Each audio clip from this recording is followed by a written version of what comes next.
In this lesson, we are going to discuss case study. I have made a very simple scenario for you.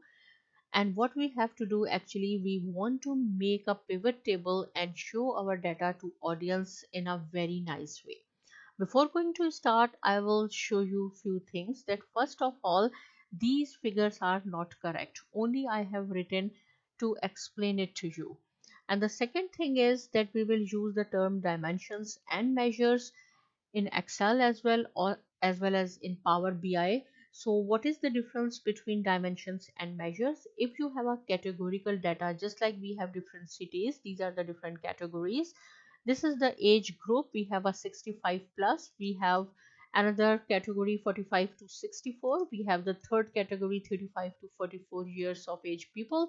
So if you have a data in the form of categories, which is considered as dimensions, if you have a data in the form of a numerical field, so it is called the measures. So here we have three measure fields and two categorical fields.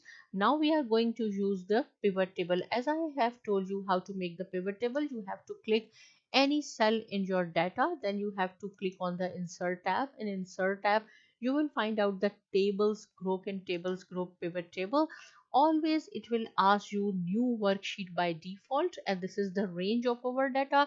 Just say okay because we want to make our pivot table in a new sheet. Here is the sheet number 5, so you can write down whatever name you want to do on your sheet. Because we are going to work on voters turnover, so I will write down the name of my sheet is voters turnover.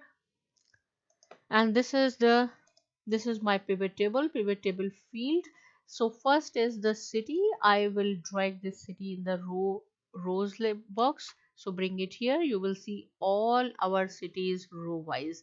This is the values, right? The second way is, instead of dragging, I said I want a total population here. So when I will put a check mark, because this is total population is our measures, it is of the numerical data is here, automatically it will come here. I also want the confirm voters. The second method is you can drag it here. But one thing I want to show you here, the name of our field is total population and confirm voters. But when you will drag these two or whatever numerical fields in this values, by default it will be sum of whatever is the name of the field. So if you want, you can change the name of your field here, but by default it will be sum of, right? Okay, these two are our population and there is no formatting, so it is difficult to read it. I will apply formatting on one column, same thing you have to apply on the second one. In this way you will learn more. So what you have to do, just right click here, number formatting, and here is the number. Click here. We do not want any decimal because this is the population. Yes, we need the comma separator, so put check mark here. Okay, now we can read it very easily that the population of Bahawalpur is 1,012,000. The population of Borewala is 1,554,000, and these are the confirmed voters. So same formatting you have to apply here.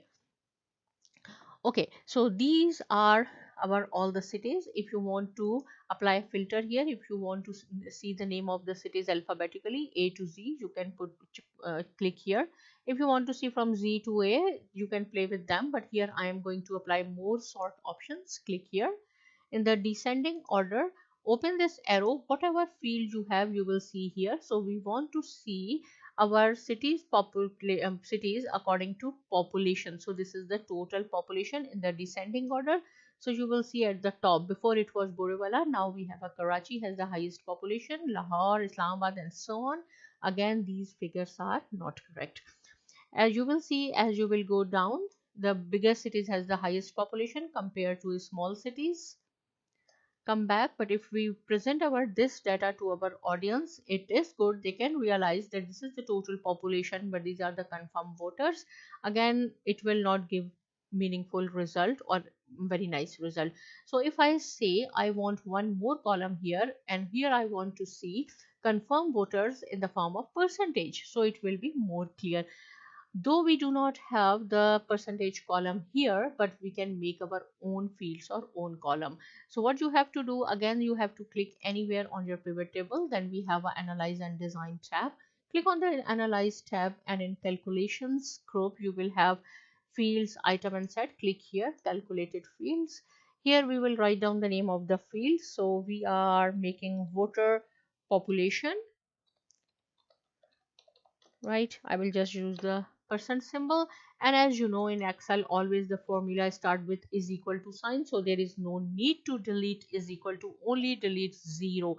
If you will delete is equal to, then there you will not get any result. So here we are going to apply the percentage column. So confirm voters, double click here, divided by total populations. See, the name of our field is voter population. We do not have here, but when I will add and OK, you will see the total population is here, and it will also come in the values column because these are the measures. This is not the dimension, this is the numerical value. And when anything will come up here, you will see by default the sum of will come up here. So it means that this is the total population, this is the confirmed voters, and this is the percentage. Again, there is no formatting, so right click here, go to the number formatting. Here in this time we are going to apply percentage. Yes, we need 2 decimal. Okay, and you will see 22.95%. In this way our data is more organized, so we can say that this is the total population of Karachi and only 22.95% are the confirmed voters. This is the population of Lahore and 52.61% are the confirmed voters. But again, see, if you want to see the highest according to the population, so what you have to do, before we have applied in row labels, open this, go to the more sort options. We have applied some of total population instead of the new field is also there. We want to apply some of the voter population, and okay, then you will see the highest percentage is Peshawar, though the highest total population is from Karachi, but Peshawar has 65.25% confirmed voters, then Dera Ghazi Khan, Chiniot, and so on. Again, this is not the correct information, only I have written for you. Okay, now this is more better than before to present our data, but if we want to make it more meaningful, then we can bring, or if we want to infer more results, bring age group here as well. So then we will see that from 18 to 24 years we have in Peshawar 52.54%, and from this group as we will go down, you will see one more very interesting thing, that from 45 to 64 and 65 plus are more confirmed registered voters compared to 18 to 24 years and 25 to 34 years and so on. So see here, in here we have 70 and 77%, here we have 60 and 80%, here we have this percent. So compared to young people, we have more confirmed voters of the age group between 45 to 64 and 65 plus. So see, now it is more meaningful data. Again, if see these groups are in the same column under Peshawar, if you want to make a separate column for them, so what you have to do, go to the design tab, and here in layout we have to apply show in outline, so then we have a different group, right?